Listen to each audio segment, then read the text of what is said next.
ప్రత్యేకమైన దినం. దేవునికి స్తోత్రం చెప్పండి. 128వ కీర్తనలో నీ లోబిట నీ భార్య ఫలించు ద్రాక్షవల్లి వలె ఉండును అనే మాటను బట్టి నీ భోజనపు బాల చుట్టూ నీ పిల్లలు మొక్కలు వలె ఉండురు అనేటువంటి విషయాన్ని మనం చూస్తున్నాం. చిన్ని ప్రార్థన చేసుకున్నాం. ప్రేమ కలిగిన మా తండ్రి గారు మీకు వందనాలు.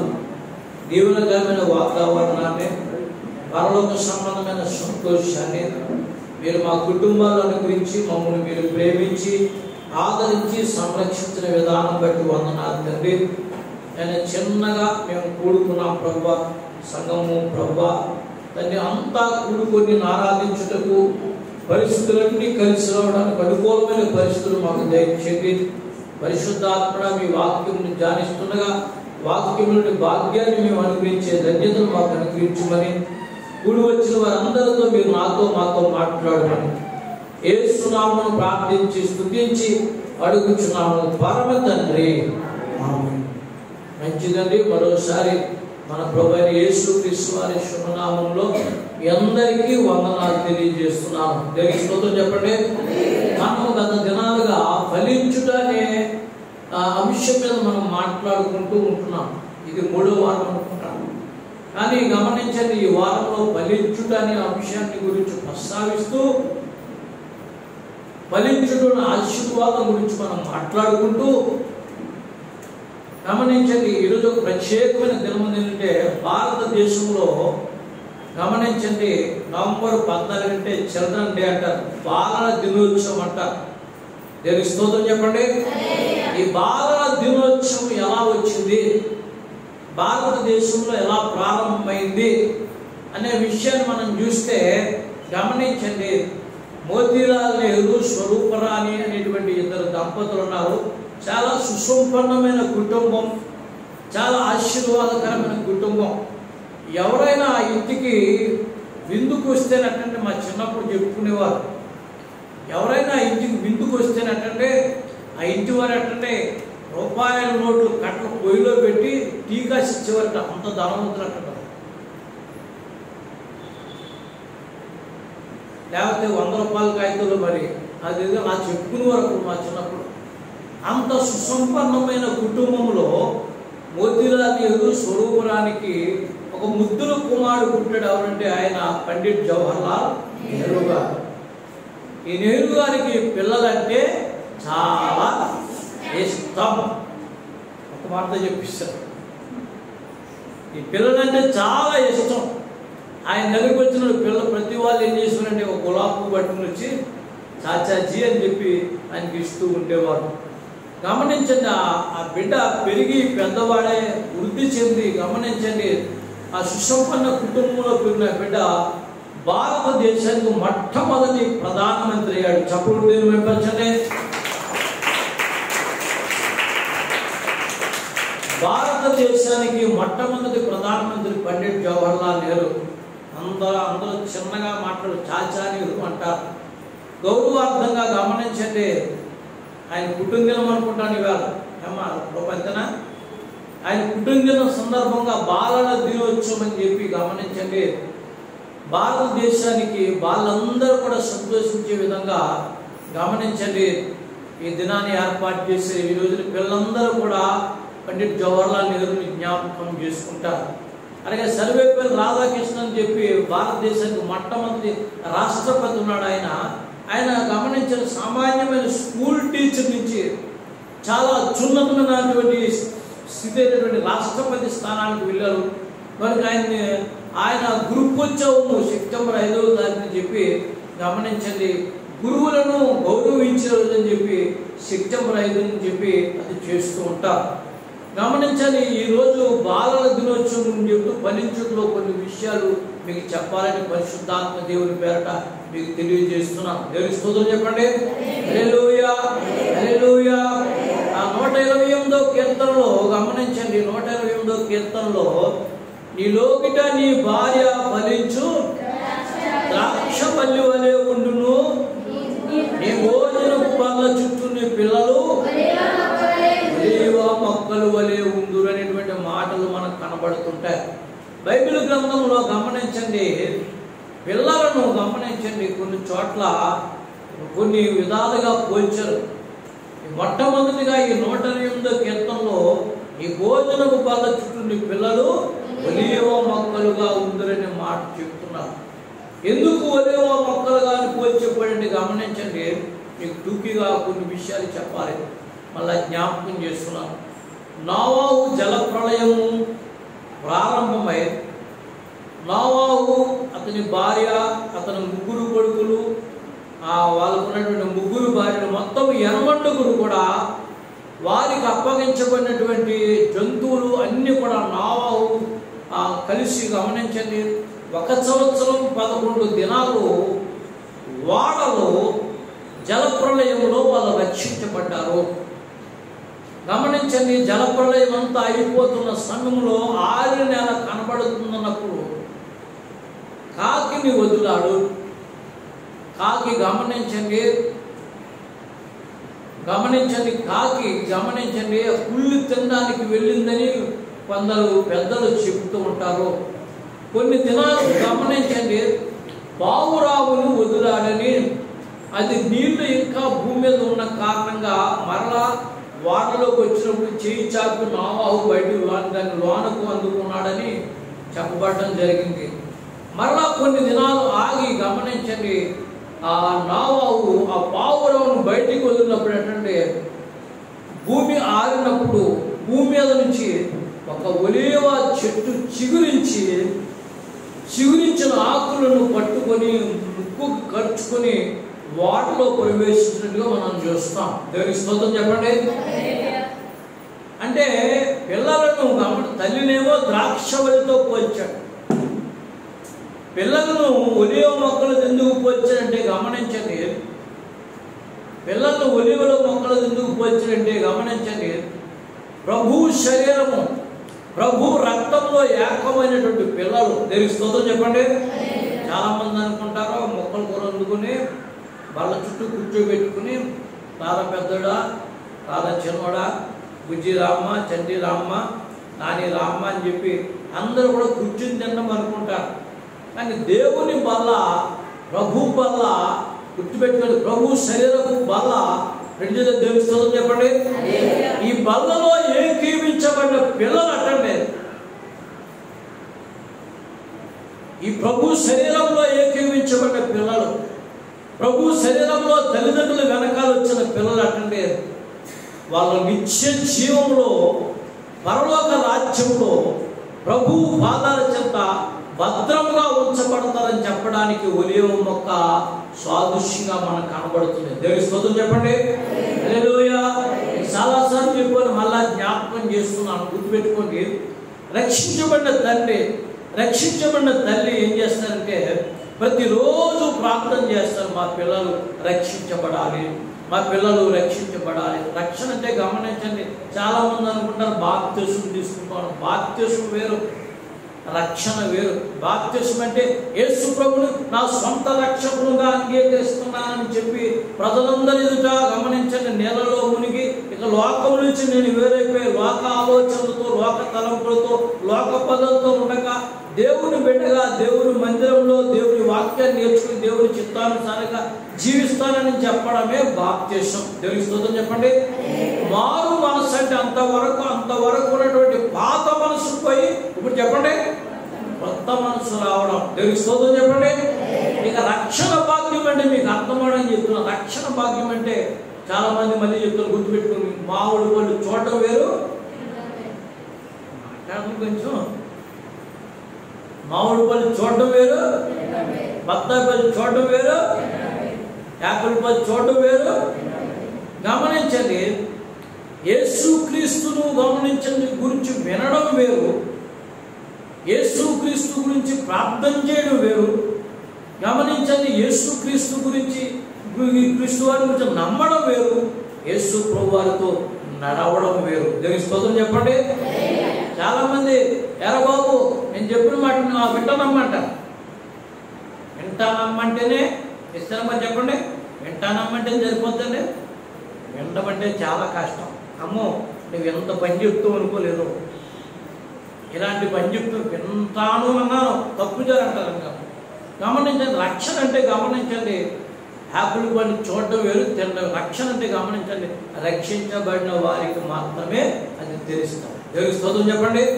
కనుక యేసుక్రీస్తు ప్రభుల వారిని నమ్మడము, నడవడము, విశ్వాసంతో ఆయన జీవితంలో ఒక ఆశీర్వాదం చూడడం అనేది ఒక గొప్ప భాగం. కనుక రక్షించబడిన తల్లిదండ్రులు ఏం చేస్తారంటే ఉదయమే స్నానం చేయిస్తారు, పిల్లలకి బట్టలు వేస్తారు. గమనించండి, టిఫిన్ పెట్టే ముందు కళ్ళు మూసుకో ప్రార్థన చేస్తాం. తర్వాత మళ్ళీ గమనించండి, స్కూల్కి వెళ్ళే ముందు గమనించండి, బుక్స్ అన్ని చదివేసి మళ్ళీ ప్రార్థన చేస్తాం. స్కూల్కి వెళ్ళిన తర్వాత మీరు నమ్మండి, స్కూల్కి వెళ్ళిన తర్వాత తల్లి ఏం చేస్తుంటే వాకరించి ప్రార్థన చేస్తాం. గమనించండి, మధ్యాహ్నం భోజన సమయంలో వాళ్ళకి వెళ్ళగలిగితే వెళ్ళడం, లేకపోతే మళ్ళా మధ్యాహ్నం ప్రార్థించడం. ఇలా గమనించండి, వాళ్లకు లోక మనసు రాకుండా, లోకాను సంబంధమైన ఆలోచనలు రాకుండా వచ్చిన ఒకవేళ అవి గమనించండి, అవి మళ్ళా మరి తొలగిపోయినట్లుగా తల్లి ప్రార్థన చేస్తుంది. కనుక రక్షణ అనేది ఒక గొప్ప భాగ్యం. దేవుని స్తోత్రం చెప్పండి.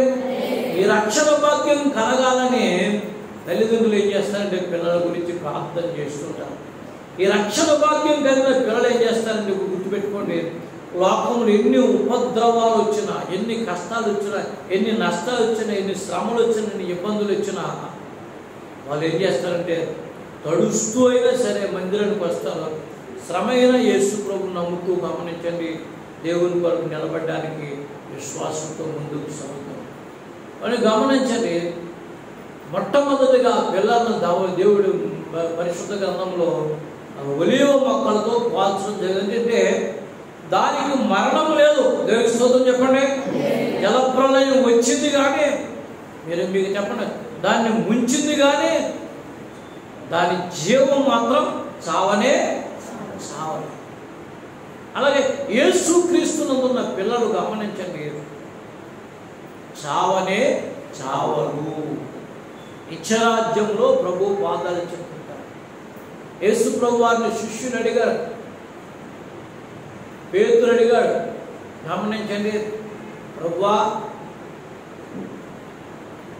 నీవు కూడా నా కాళ్ళు కడగాల అంటే, అవును నీవు ఈ మాటను అంగీకరించాలి, నీ కాళ్ళు కడిగితే దీనిలో నువ్వు పాలిభాగస్తువు అయితే పరలోక రాజ్యంలో పాలిభాగస్తువు ఉంటాడు. కనుక చాలా ఆశీర్వాదకరమైనటువంటి విషయం ఏంటంటే ఆయన శరీరము ఒక రొట్టెను విరిచి కృతజ్ఞతాస్తుతులు చెల్లించి ఇది నా శరీరం అని చెప్పించాడు. దాని అర్థం ఏంటంటే గుర్తుపెట్టుకోండి, యేసు ప్రభు వారి శరీరం మన శరీరంలోకి వెళ్తే ఆయన లాంటి పరిశుద్ధత మన శరీరంలోకి వస్తుంది. ఆయన పరిశుద్ధమైన ఆలోచనలు మన శరీరంలోకి వస్తాయి. పాపపు మాటలు కానీ, పాపపు పాటలు కానీ, పాపపు ఆలోచనలు కానీ, పాపపు తలపులు కానీ, పాపపు ఉద్దేశాలు కానీ ఉండవు. ఎందుకంటే బయట ఇంట్లోంచి బయటికి వెళ్ళినప్పుడు గమనించండి, మమ్మీ బాగానే ఉంటారు, టాటా బాగుంటారు, లోనకు వచ్చేటప్పటికి వాళ్ళకి పూజ పట్టినట్టు ఎన్నో ఆలోచనలు పట్టేస్తుంటాయి. రోజు గమనించండి, వాక్యం చదువు వారిని ఉదక స్నానం చేయించడానికి కుటుంబ ప్రార్థన అవసరం. కనుక గమనించండి, ప్రభు శరీరంలో వారు ఏకమైతే, ప్రభు రక్తంలో వాళ్ళు ఏకమైతే గమనించండి పరిశుద్ధమైన జీవితాలు వస్తూ ఉంటాయి. దేవుని స్తోత్రం చెప్పండి.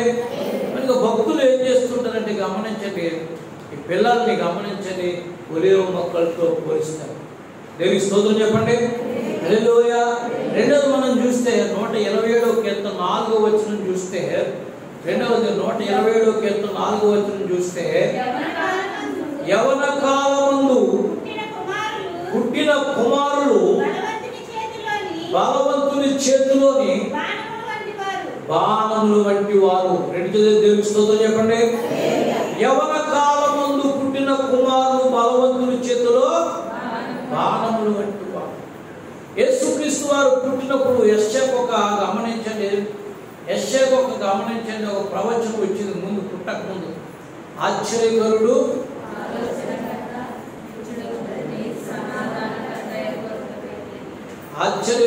ఆలోచనకర్త, బలవంతుడైన అది మర్చిపోయాడు. ఆశ్చర్యకరుడు, ఆలోచనకర్త, బలవంతుల దేవుడు, తండ్రి, అధిపతి అతనికి.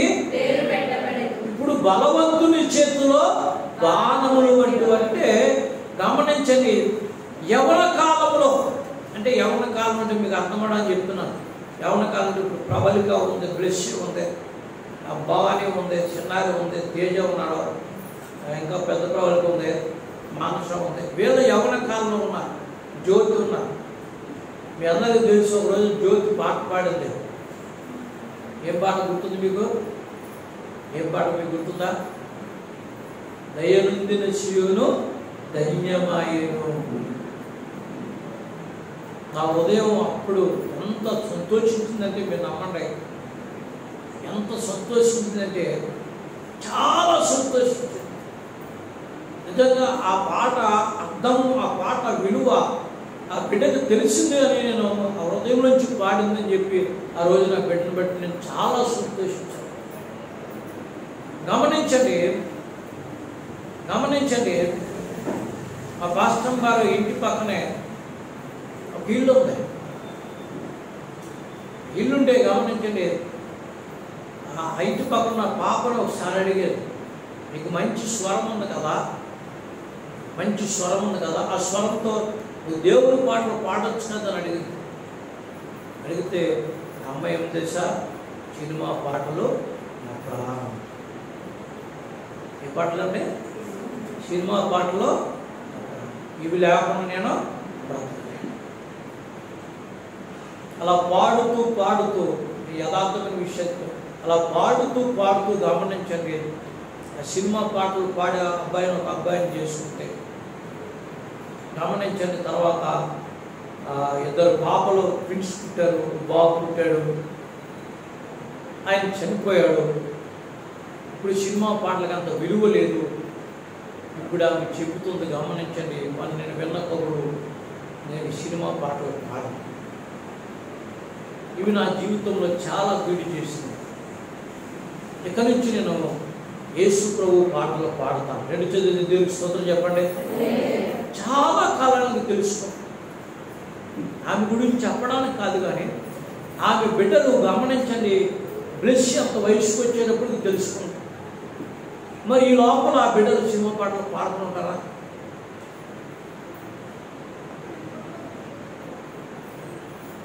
నేను బైబిల్ ఏం చెప్తుందంటే, నీ యవన కాలంలో నువ్వు దేవుని చేతిలోకి వస్తే, నువ్వు యవన కాలంలో దేవుని బిడ్డగా మారిపోతే, నీ యవన కాలంలో నీ హృదయాన్ని దేవునికి అప్పగించుకుంటే, నీ యవన కాలంలో దేవునికి నువ్వు లోబడి నీ ఆత్మ, శరీరము, ప్రాణము ఏకమై దేవుని స్తుతిస్తూ ఆరాధిస్తే, ఆ బలవంతుడి దేవుడు అటండి నేను ఒక బాణముగా, శత్రువు కోటలను కూల్చేటువంటి బాణముగా వాడుకుంటాడనే విషయాన్ని మీకు నేను జ్ఞాపకం చేస్తున్నాను. దేవుని స్తోత్రం చెప్పండి. హల్లెలూయా. సందర్భం వచ్చింది చెప్తున్నాను, గుర్తుపెట్టుకోండి. పెద్ద పాస్టర్ గారు, చిన్న పాస్టర్ గారు ఎర్రగుంటారు, కన్నిబాబు నల్లమంటారు. చిన్న పాస్టర్ గారు అంటే అన్న వాళ్ళ ఆయన చాలా ఎర్రగుంటాడు. చిన్నప్పటి నుంచి చాలా ముద్దుగా పెరిగాడు. పెళ్లి వయసు వచ్చేటప్పటికి గమనించండి, కష్టంగా ఒక రోజున ఫోన్ వచ్చింది. సార్ మీకు చెప్పారు, మీరు మా ఇంటికి రండి, మీ అబ్బాయిని మేము పెళ్లి చేసుకుని అమెరికా తీసుకు, మీరు మా ఇంటికి రండి, మీ అబ్బాయిని పెళ్లి చేసుకుని అమెరికా తీసుకు. ఈరంటాడో, అబ్బా నేను అమెరికా తీసుకుపోతాను. నాకు ఒక్కసారి షాక్ అయిపోయింది. ఏంటి వీడు అమెరికా తీసుకెళ్తానంటే మన ఏ విధంగా అంటున్నాడో, ఎందుకు అంటున్నాడో అంటే గమనించండి. నేను అన్నాను, బాబు నేను స్కూల్లో జాయిన్ చేసేటప్పుడు టీచర్ నేను మంచిగా చదువుతున్నవారి నవోదయ స్కూల్కి ప్రమోట్ చేసింది. నాకు వైజాగ్లో దేవుడు దర్శనమిచ్చి నీ కుమారుని దేవుని సేవకు పెంచమని చెప్పాడు. అప్పుడు నేను క్రైస్తవుడుగా నమోదు చేసి దేవుని పిలుపుని బట్టి మళ్ళా తీసుకొచ్చి దేవుని సన్నిధిలో పెంచుతూ వచ్చాను. ఇప్పుడు సడన్గా నువ్వు నీ మనస్సు మార్చుకుని ఎవరో ఫోన్ చేసిన అమ్మాయిని నీకు పెళ్లి చేస్తానంటే ఇష్టపడి నువ్వు అమెరికా వెళ్ళిపోతానంటే ఇక్కడ దేవుని సేవ అంతా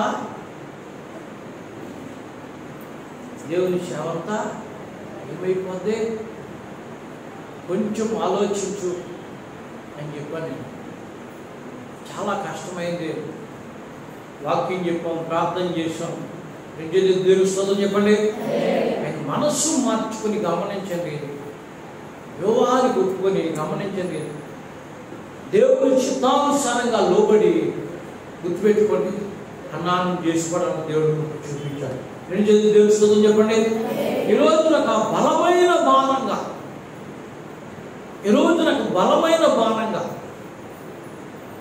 ఒక ఆశీర్వదించబడ్డ బాణంగా, ఒక దీవించబడ్డ బాణంగా, ఒక ప్రపంచాన్ని దేవుని వైపుకి తిప్పే బాణంగా ఆ ఎవరు బిడ్డ సాల్మను వాడబడ్డానికి దేవుడు మంచి పాటలు రాయడానికి దేవుడు చెప్తున్న కారణం ఏంటంటే తన హృదయాన్ని తను కోరుకున్న వారి వైపు కాకుండా ఎవరి వైపు పెట్టాడంటే దేవుడు. అందరికీ తెలుసు, సంఘ బిడ్డలు మేము కలిసి చిన్నపాస్టర్ గారి గురించి పునాదుల మీద ఉన్న ఇసుకలో పడి కన్నీరు కార్చి చేతులెత్తి ప్రార్థన చేస్తాం. కన్నీరు కార్చి చేతులెత్తి ప్రభువా, యేసుదేవా, ఆలయం కట్టబడుతుంది, అపవిత్రాత్మ బిడ్డను మరచాలని చూస్తుంది, ఈ ఆలోచన బిడ్డ మీద ఉంచి నీ వైపు మళ్ళించని చెప్పినప్పుడు గమనించండి, దేవుని చిత్తానుసారంగా బిడ్డ వివాహాన్ని ఒప్పుకొని పరిశుద్ధాత్మను పొందుకొని రక్షణను పొందుకొని గమనించండి, దేవుడి వైపు తిరిగినప్పుడు ఈ రోజున నేను అట్లాంటి పాటలు రాస్తున్నాను, అట్లాంటి పాటలు రాయడానికి దేవుడు చూపించాడు. దేవుని స్తోత్రం చెప్పండి. హల్లెలూయా. సందర్భానుసారంగా చెప్తున్నా, గుర్తుపెట్టుకోండి, అన్యత భావించకండి. చేతులెత్తుతున్నాననే పాట ఆయన రాశాడు. చేతులెత్తుతున్నాననే పాట రాసినప్పుడు అది సెల్లో పెట్టాడు. వాక్యం చెప్పే ముందు ఎక్కడో అమెరికాలో ఉన్నటువంటి ఒక అబ్బాయి చూశాడు. ఎక్కడో అమెరికాలో ఒక అబ్బాయి చూసి ఏం చేశాడంటే, గమనించండి, తెలంగాణలో తిరువురు దగ్గర ఉన్నటువంటి కొల్లూరు అనే ప్రాంతం దగ్గర, లెంగాల్ అనే ప్రాంతం దగ్గర ఒక మ్యూజిక్ డైరెక్టర్ ఏం చేశాడంటే, మన ఆంధ్రలో పెద్ద మ్యూజిక్ డైరెక్టర్ చిన్నపాస్టర్ ఒక రోజు ఫోన్ చేశారు. ఏమండి, మీరు చేతులెత్తుతున్నానని పాట రాశారు కదా, మీరు వచ్చి ఉచితంగా మీరేం ఖర్చు పెట్టకుండా, ఒక్క రూపాయి కూడా మీరు ఇవ్వక లేకుండా అన్నీ మేము ఏర్పాటు చేసుకుంటాం, మీరు వచ్చి పాట పాడి వెళితే చాలు, ప్రపంచం అంతటిగా పాటను మేము రిలీజ్ చేస్తాం అని చెప్పారు. దేవుని స్తోత్రం చెప్పండి. హల్లెలూయా. ప్రార్థన చేసినప్పుడు నన్ను కూడా రమ్మని చెప్పాడు. బాబు, నాకు అంత ఓపిక లేదు, మీకు ఎప్పటి నుంచో ఆయన కాసిన నాన్నగారిని మీ పాటలన్నీ రికార్డింగ్ చేయాలి, మీ పాటలన్నీ మీరు పాడాలి అని చెప్తే, నన్ను పాడడం నాకు ఇష్టమే కానీ అంత దూరం వచ్చి ఓపిక లేదు అని చెప్తే, స్టేజాన్ని తీసుకుని గమనించండి, సాల్మన్ గారు ఏం చేయాలంటే 230 కిలోమీటర్ల దూరం వెళ్ళి రికార్డింగ్ థియేటర్లో మొట్టమొదటిగా చేతులెత్తుతున్నాననే పాట ఆయన పాడడం జరిగింది. దేవుని స్తోత్రం చెప్పండి. ఈరోజు గమనించండి, ప్రపంచం అంతా తెలుగు వాళ్ళు ఎక్కడ ఆ పాట అంతా చూడటానికి, ఆ పాట అంతా కూడా పాడడానికి దేవుడు చూపిస్తాడు. చప్పుడు దేవుని పంచండి.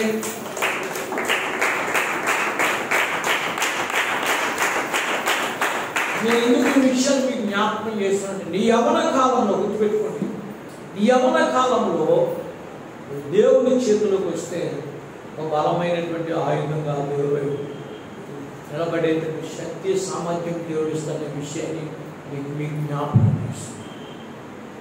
బలమైనటువంటి ఆశీర్వాదాన్ని నీకు ఇస్తుంది. తర్వాత గమనించండి, తర్వాత పాటలు శాశ్వతమైనది నీ కృప అనే పాట వేరే వచ్చి పాటించడం జరిగింది. రెండవది నీ ప్రేమ ఎంతో మధురమనే పాట గమనించండి. అంతకుముందు అనిల్ కుమార్ గారు పాడారు. తర్వాత జేకే కృష్ణప్ప గారి భార్య పాట చాలామంది చూసుకుంటారు. కనుక ఎందుకు ఈ విషయాన్ని మీరు చెప్తున్నారంటే, యవ్వన కాలంలో మీరు దేవుని చేతులకు వస్తారు అన్నారా? యవ్వన బిడ్డలో చంద్రం అంటే గులాబీ పట్టుకుని దేవుడి గారి ముందు నుంచోవడం కాదు, యేసు ప్రభువు వారు ముందు ఉంచాడు. నేను స్తోత్రం చెప్పండి. గులాబీ పువ్వు పట్టుకున్నా, మనమే పట్టుకోవాలి, బైబిల్ పట్టుకోవాలి. చప్పుడు చేసిన మేము పట్టండి. హల్లెలూయా, హల్లెలూయా. గమనించండి, గుర్తుపెట్టుకోండి, రక్షించబడిన బిడ్డగా నీ బిడ్డ ఉండాలి. మొట్టమొదట ఒలివ మొక్కగా గమనించండి బిడ్డను ఆశీర్వదించాలి. రెండవదిగా బలవంతుని చేతిలో బాణంగా దేవుడు వాడు. నీ యవన కాలంలో నువ్వు దేవుల్లో పుడితే, నువ్వు యవన కాలంలో దేవుల్లోకి వస్తే, చూడండి యవన కాలంలో బైబిల్లో దేవుళ్ళకి వచ్చిన ఉన్నాడంటే యవన కాలంలో యేషేపు ఉన్నాడు. బైబిల్ 12 అన్నదమ్ముల మధ్య పెరిగాడు. 11వ వాడిగా చాలా పరిశుద్ధుడు ఉన్నాడు.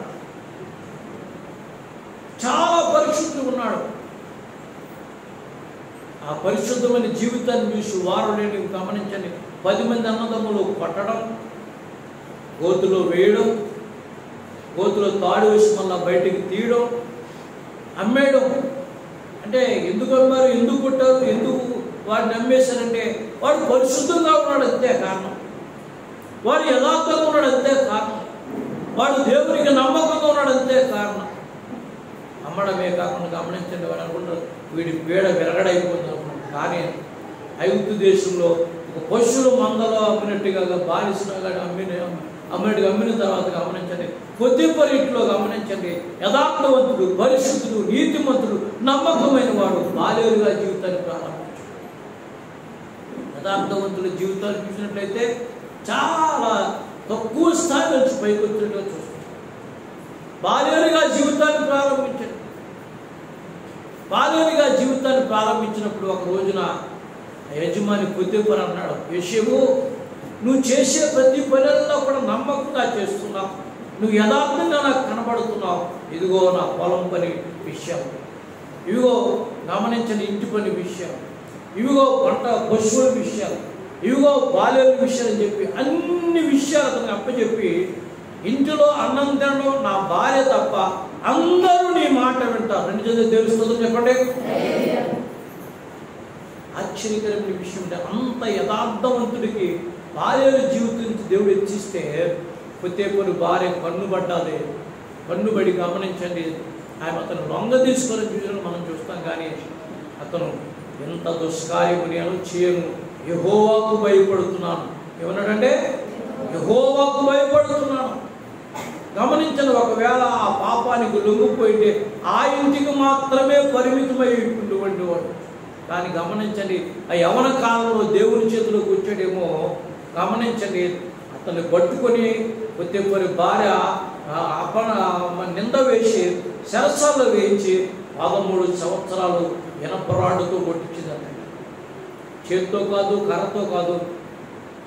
105వ కీర్తన వ్యక్తిగత చదివితే 105వ కీర్తన వ్యక్తిగత చదివి ఒకసారి చూడండి. 105వ కీర్తన చూడండి. 105వ కీర్తన 105వ కీర్తన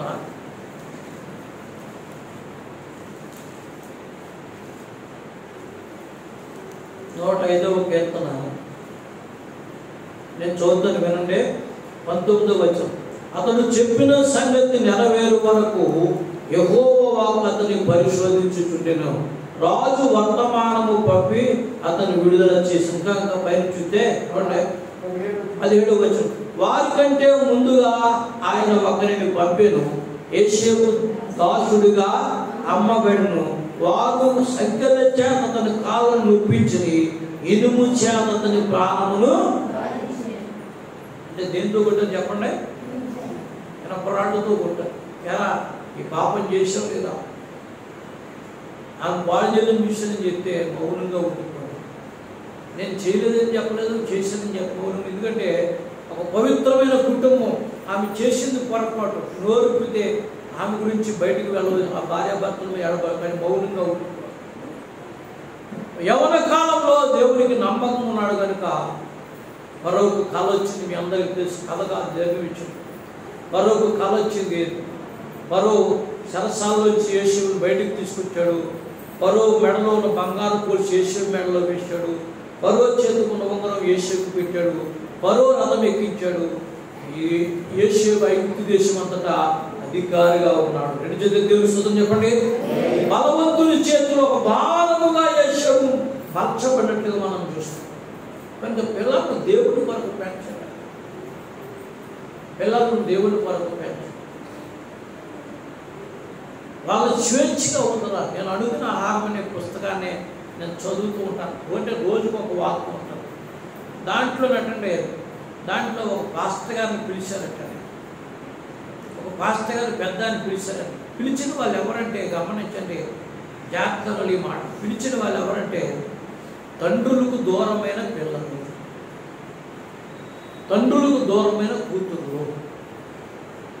ఏమని పిలిచారంటే, అయ్యా మా తండ్రులు మమ్మల్ని అర్థం చేసుకోరు, మా తల్లులు మమ్మల్ని అర్థం చేసుకోలేదు, వారు పోగొట్టుకున్నవన్నీ మా ద్వారా సంపాదించుకోవాలని అధిక భారం మా మీద మోపి మమ్మల్ని ఇబ్బంది పెట్టి కఠినంగా శిక్షించి వాళ్ళ ప్రేమకు మమ్మల్ని దూరం చేసేసారు. మేము ఇంటి నుంచి పారిపోయాం. చాలా చదువైపోయిన మా జీవితాలు తండ్రుల చేతిలో తల్లుల చేతిలో ఆశీర్వదించబడిన మా ఆశీర్వదించబడాలనుకున్న మా జీవితాలు శాపగ్రస్తంగా మారిపోయి మీరు వచ్చి 2 మాటలు చెప్పి దేవుని వాక్యం చెప్పి మమ్మల్ని ఆశీర్వదించండి.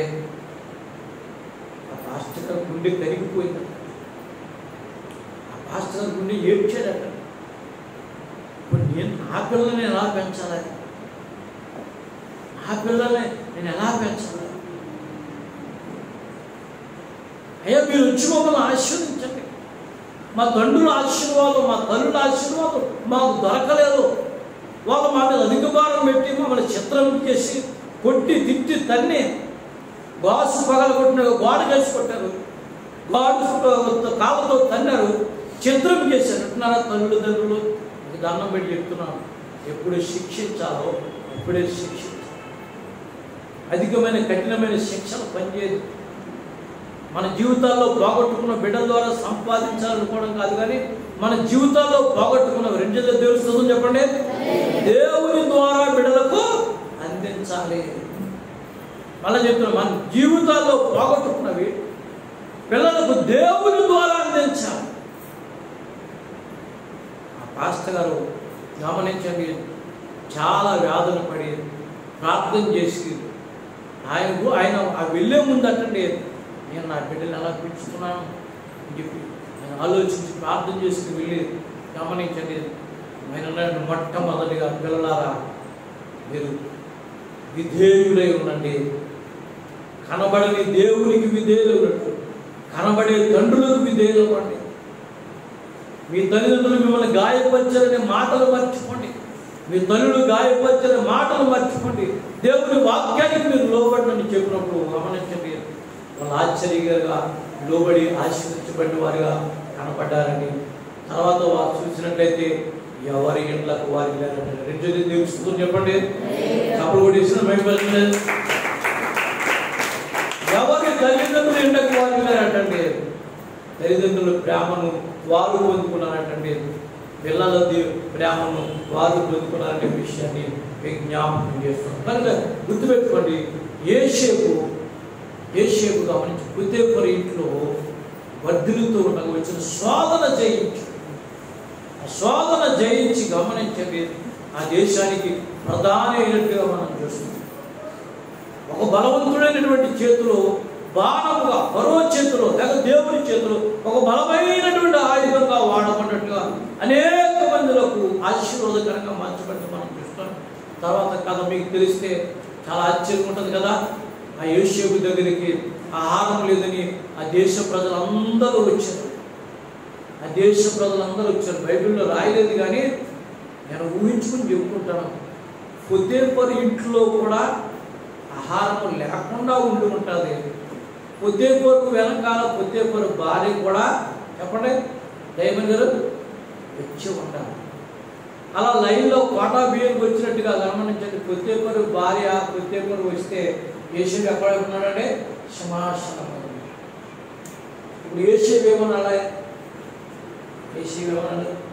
పొతేపరు కదా, నమస్కారం, మీ ఇంట్లో పాలేని నన్ను దేవుడు సింహాసనం పెట్టాడు, మీరు చేసుకున్న కాలం మీరు అనిపించలేదు. ఆ మాటలు ఎందుకు ఈ విషయాన్ని జ్ఞాపకం చేస్తున్నట్టే అదే దుస్థితి అన్నాలకు వచ్చింది. వాళ్ళని ద్వేషించలేదు కానీ వాళ్ళతో కలిసి భోజనం చేసి దేవుని స్తోత్రం చెప్పండి. వాళ్ళతో కలిసి భోజనం చేసి మీరు కొట్టి అమ్మివేసిన యోసేపును నేను, ఈ కీడు మన మంచికి వచ్చింది. మీ కొరకు నన్ను దేవుడు ఏం చేయండి ముందుగా ఐగుప్తు దేశం పంపించాడు. మీ చేతిలో శిక్షించాడు కానీ ఆయన చేతిలో నన్ను రక్షించాడు. చప్పలు కూడా వేసిన ఆయన చేతిలో నన్ను రక్షించాడు. మీ తండ్రి నా తండ్రి ఇంకా బ్రతికి ఉన్నాడా తీసుకురండి చెప్పి ఆహారము వస్త్రములు బండ్లు పంపించినప్పుడు ఒరే మీరే చచ్చిపోడని చెప్పారు, అంగి చూపించారు, మళ్ళీ మీరే బ్రతుకున్నాడని చెప్పారు అని చెప్పి యాకోబు అన్నప్పుడు అట్టండి ఇదిగో బండ్లు చూడని చెప్పాడు. వచ్చినప్పుడు అంటే యోసేపు యాకోబు వృద్ధ కాలంలో చూసి సంతోషపడినట్టుగా మనం చూస్తాం. దేవుని చేతిలో బలంగా ఉండడం వల్ల, దేవుని చేతిలో పరిశుద్ధంగా ఉండడం వల్ల గుర్తుపెట్టుకోండి, అన్నదమ్ములకు ఆశీర్వాదంగా ఉంటావు, నువ్వు ఉన్న ప్రాంతానికి ఆశీర్వాదం ఉంటావు, వృద్ధ కాలంలో నీ తల్లిదండ్రులకు పోషకుడుగా మారిపోతావు. దేవుని స్తోత్రం చెప్పండి. మరి బలవంతుని చేతిలో బాణముగా దేవుని యొక్క బిడ్డగాని ఉండాలని నేను ఆశపడుతున్నాను. తల్లిదండ్రులను చూసుకున్నప్పుడు చాలా జాగ్రత్తగా చూసుకోవాలి.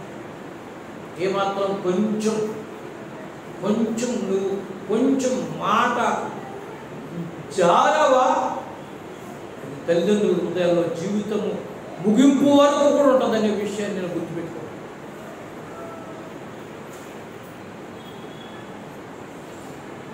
తల్లిదండ్రుల విషయంలో ఏమాత్రం జాగ్రత్త. తండ్రులు కూడా గమనించండి, పిల్లల విషయాలు కూడా మనస్సు నొప్పించకుండా వాళ్ళు ఉన్నారట. బైబిల్ చూద్దాం ఒకసారి, ఎఫెసీయులకు రాసిన పత్రిక 6వ అధ్యాయం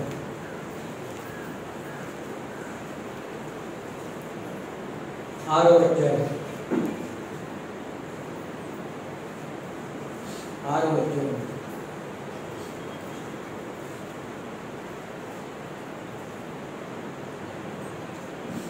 4వ వచనం, తండ్రులారా మీ పిల్లలకు కోపము రేపక ప్రభు యొక్క శిక్షలోను,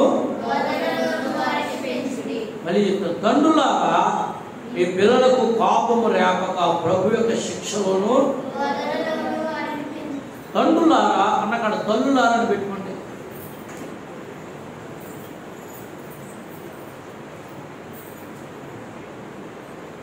అక్కడ మీ పేరు రాసుకోండి.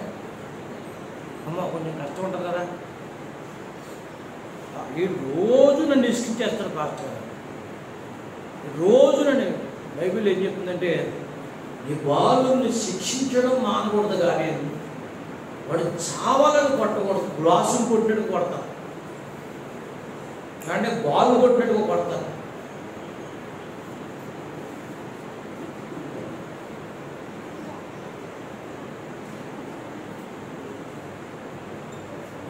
నా చేతులు ఏమో చూసావా సిగ్గు పెట్టకుండా ఇది నేను చెప్పకూడదు.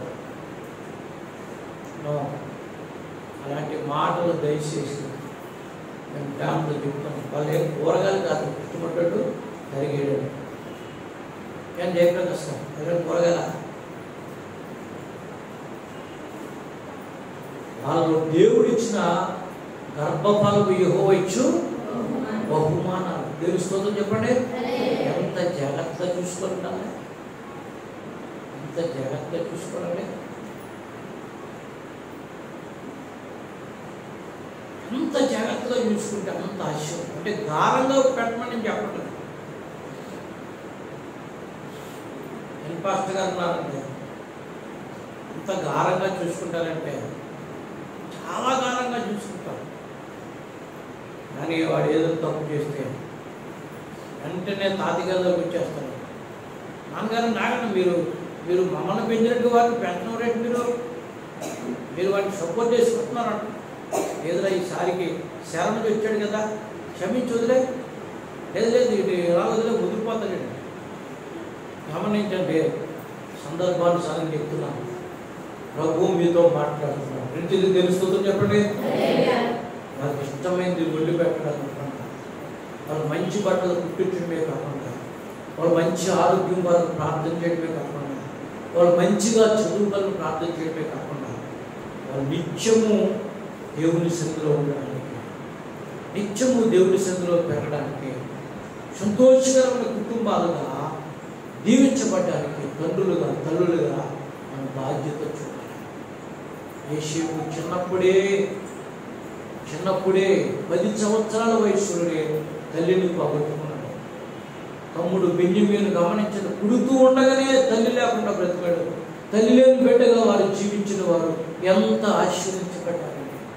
మరి తల్లున్న వారు ఎంత దీవించబడాలి, ఎంత ఆశీర్వదించబడాలి అంటే మీకు ప్రేమతో చెప్తున్నాను.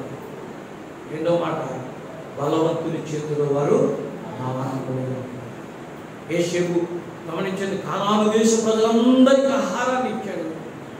ఐగుప్తుల ప్రజలందరికీ ఆహారాన్ని ఇచ్చాడు. అది ఎవరి వల్ల సంపాదించండి? దేవుని వల్ల. రెండు చేతులైతే దేవుని స్తోత్రం చెప్పండి. అర్థమైన వాళ్ళందరూ దేవుని స్తోత్రం చెప్పండి. రెండు చేతులు సపోర్ట్ దేవుని చెప్పండి.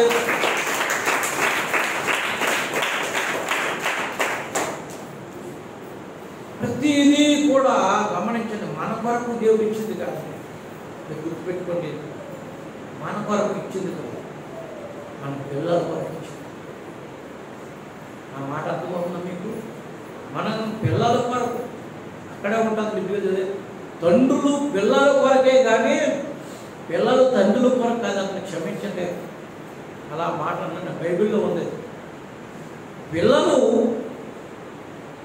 గుర్తుపెట్టుకోండి, తండ్రులు పిల్లల కొరకు అంటే వాళ్ళకి ఏమి కావాలో సంపాదించాలి. ఇల్లుకి ఇవ్వాలి, డబ్బు ఇవ్వాలి, వాళ్ళు బాగా చదివించాలి.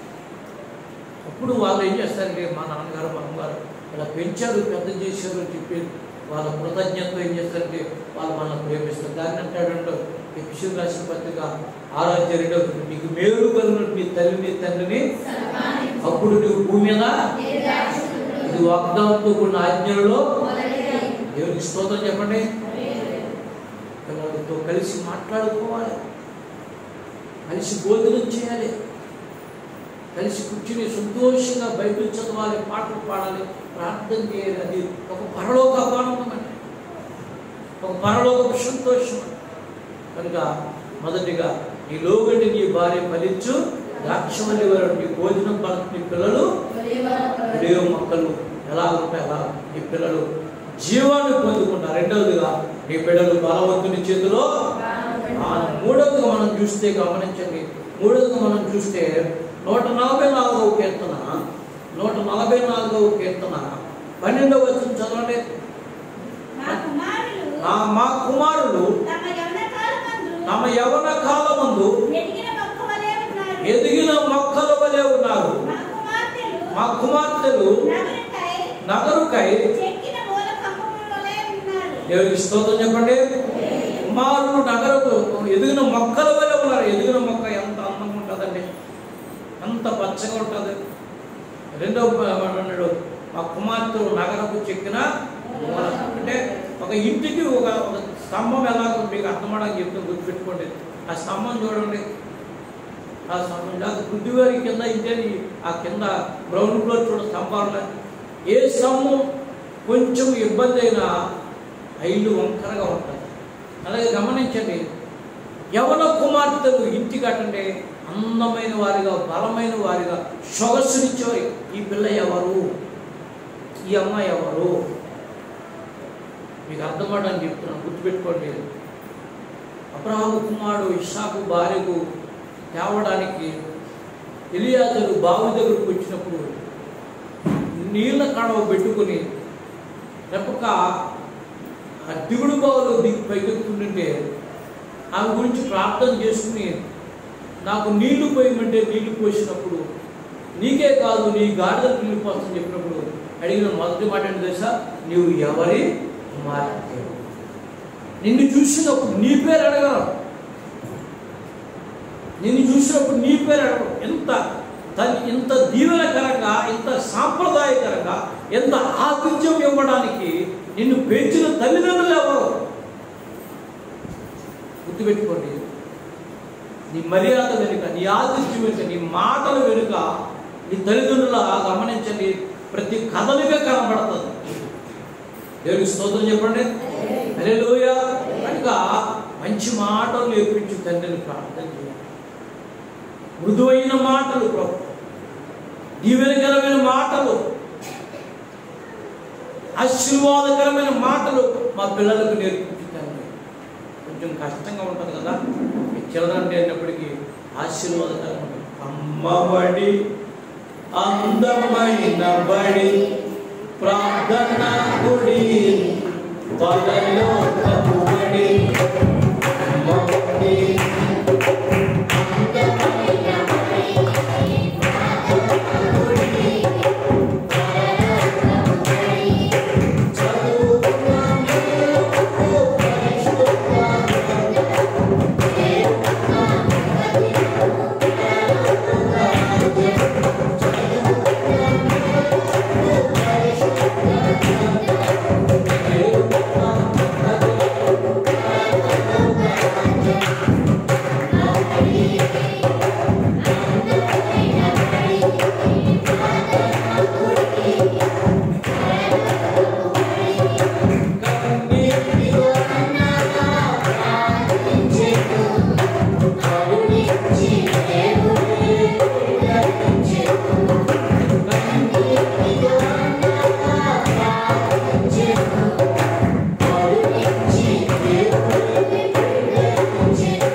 ఇంటి ప్రతిష్ట మగపిల్లల మీద కాకుండా ఆడబిడ్డల మీద చాలా మెరుగుకుంటుంది. కొందరు గమనించండి, మగబిడ్డల్లో మంచిదంటారు, ఆడబిడ్డలు మరీ మంచిదంటారు. ఆడబిడ్డలు లేకపోతే అమ్మలో వస్తుంది, ఆడబిడ్డలు లేకపోతే మనం ఎలా వస్తాం? ఆడవారిని కన్న తల్లి కూడా ఆడపిల్ల కూడా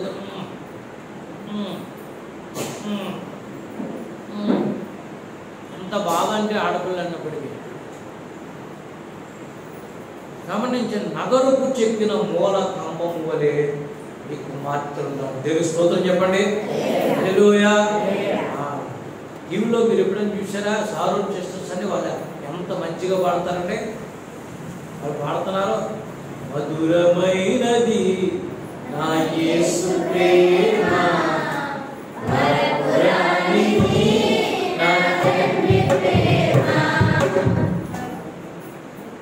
వాళ్ళ నాన్న బైబిల్ ట్రైనింగ్ వెళ్తే 3 సార్లు పారిపోయిన బయటికి. ఆడపిల్లలు పుడితే ఎంతో బాధపడ్డాడట. కానీ ఇప్పుడు ప్రపంచం అంతా ఆ ముగ్గురు ఆడపిల్ల వైపు చూస్తుంది. వాళ్ళు నోరు ఉప్పితే చాలు ఎంతో మధురంగా పాడతారండి, ఎంత ఆశీర్వాదంగా పాడతారు. కనుక నగరకు చెక్కిన మూలకం నువ్వు. ఎలియాజరు అంటాడు, నువ్వు ఎవరి కుమార్తెవు? అయ్యా అయ్యా బెతూయేలుకు మిల్కాకు పుట్టినటువంటి కుమార్తె నేను, రెబెక్కాను. ఎంత ఆశీర్వాదం అంటే ఆమె కడవ వచ్చి నీళ్ళిచ్చింది. మీకు చాలాసార్లు చెప్పాను, ఆమె కడుపులోంచి ఆమె వంశంలోంచి జీవజల నదులు పారే యేసుక్రీస్తు వారు. ఇస్సాకులోంచి యాకోబు, యాకోబులోంచి యోదా, యోదాలోంచి దావీదు, దావీదు వంశంలో యేసుక్రీస్తు. ఎంత ఆశీర్వాదకరమైన విషయాలు. కనుక దేవుని బిడ్డగా గుర్తుపెట్టుకోండి, పిల్లలను పెంచేటప్పుడు చాలా సందర్భం చేసి చెప్తున్నా. వాళ్ళు పడుకునేటప్పుడు గమనించండి, వాళ్ళు పడకల దగ్గర మోకరించాలి. నాకు చాలా మంది పాస్టర్ తెలుసు,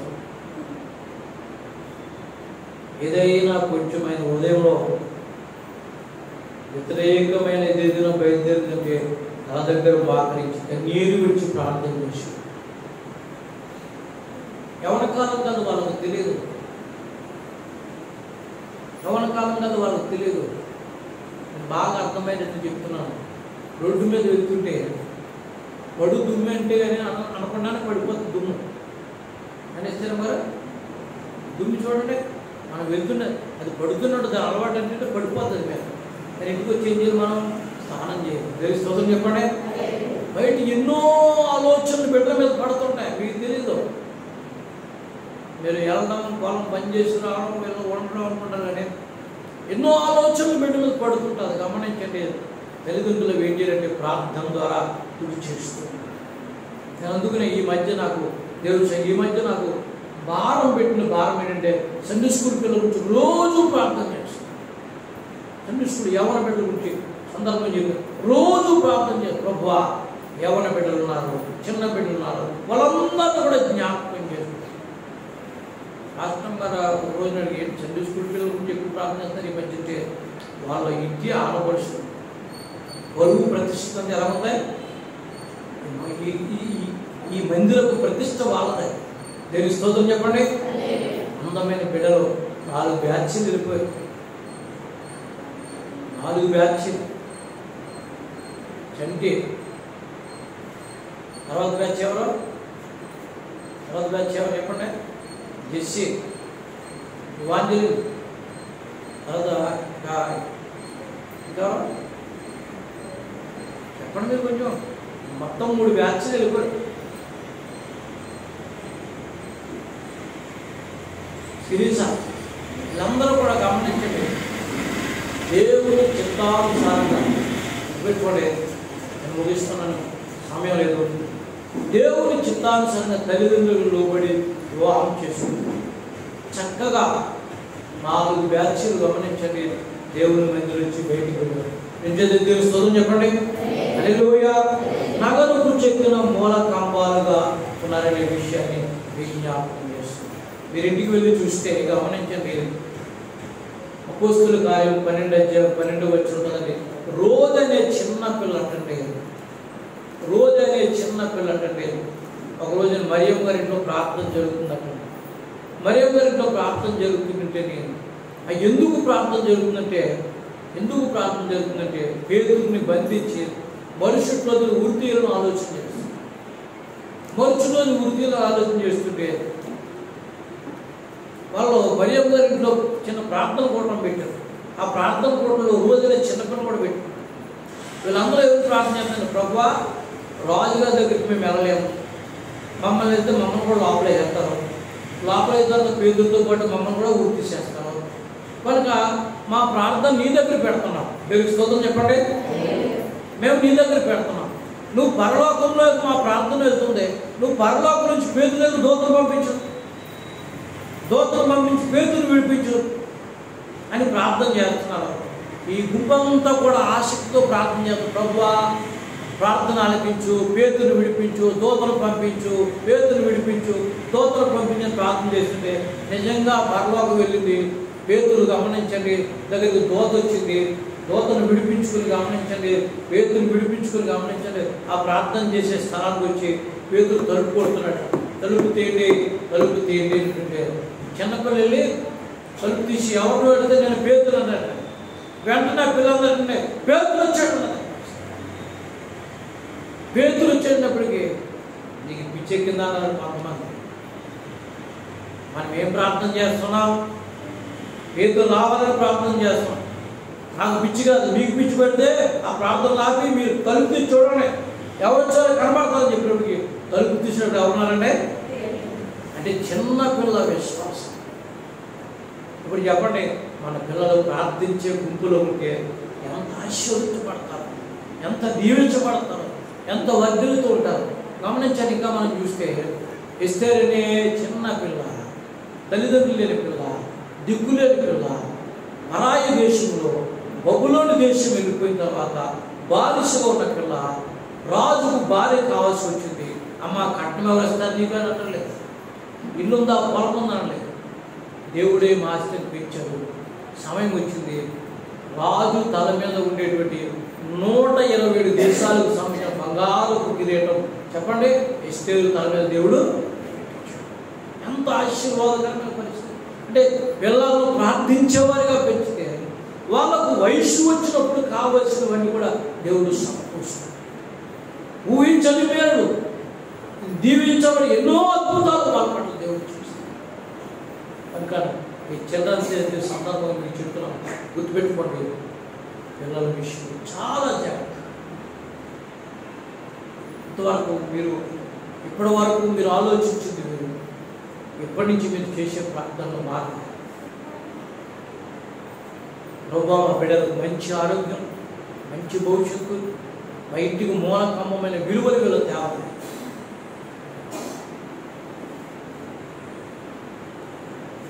ఎంత ఆశీర్వాదకరమైన పరిస్థితి.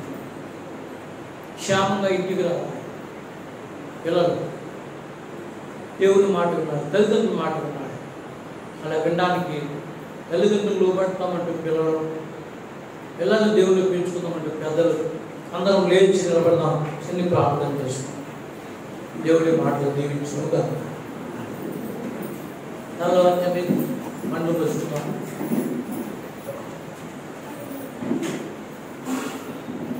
చిన్ని ప్రార్థన ఎవరో మాట్లాడదు. ప్రేమ కలిగిన మా తండ్రి గారు మీకు వందనాలు. ఈలోగిట నీ భార్య ఫలించు ద్రాక్ష వలె వలె ఉండదు, నీ భోజనము బలచుతూ నీ పిల్లలు ఒలే మొక్కల వలె ఉండదు. యవన కాలం ముందు పుట్టిన కుమారులు బలవంతుని చేతిలో బాణములు వంటి ఉండండి. ఆ పిల్లలు ఎదిగిన మొక్కలుగాను నగరకు చెప్పిన మూలకంపాలుగాను ఉందరని, నీ వద్దలు చేసే బిడ్డగా ఉందరని ఈ చిల్డ్రన్ డే రోజున పిల్లలతో, తండ్రులతో, మాతో, నాతో మీరు మాట్లాడే విధానం బట్టి వందనాలు. బిడ్డలను పెంచుకోవడంలో ఒక ప్రత్యేకమైన ఆశీర్వాదం నేర్పించు. పిల్లలు దీవెనకరమైన బిడ్డలుగా పెంచడానికి, పెరగడానికి పిల్లలకు లోబడే మనసుని ఇచ్చి, యోగ్యమైన మనసుని ఇచ్చి, ఆశీర్వాదకరమైన మనసుని ఇచ్చి, వర్ధిల్లే మనసుని ఇచ్చి, ఫలించే మనసుని ఇచ్చి, శ్రమలలో వారు దేవుని వైపు చూసే మనసు తెచ్చు, నీకు మహిమకరమైన మనసు తెచ్చు. వారి చిత్తము జరిగించుకో. వారు నోటిలోకి మంచి మాట, మంచి పాట, ఆశీర్వాదకరమైనటువంటి విషయాలు పిల్లల నుంచి రావడం, ఆశీర్వదించే తల్లిదండ్రులుగా, ప్రార్థించే తల్లిదండ్రులుగా, భవిష్యత్తును దేవుని చేతిలో పెట్టే తల్లిదండ్రులుగా, దేవుని పిల్లలుగా, బలవంతుని చేతిలో భారములుగా వారు వర్తిని వారి జీవితం మీకు తోడుగా మీ చిత్తం జరిగింది.